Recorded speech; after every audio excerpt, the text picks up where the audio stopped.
আল্লাহর রাসূল সাল্লাল্লাহু আলাইহি ওয়াসাল্লামের শিশু অবস্থায় একটি ঘটনা।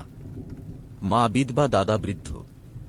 এতিম শিশুকে লালন পালন করে, আর বিনিময়ে কি বা এমন আশা করা যেতে পারে?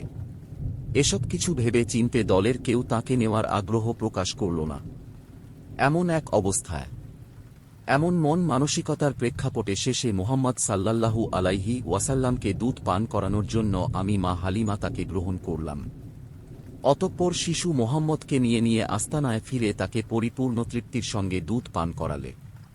অন্যদিকে আমার স্বামী উটের দুধ বহন করতে গিয়ে এত বেশি পরিমাণে উটের দুধ দহন করলেন যে আগে কখনো এত বেশি পরিমাণ দুধ দিতে দেখিনি।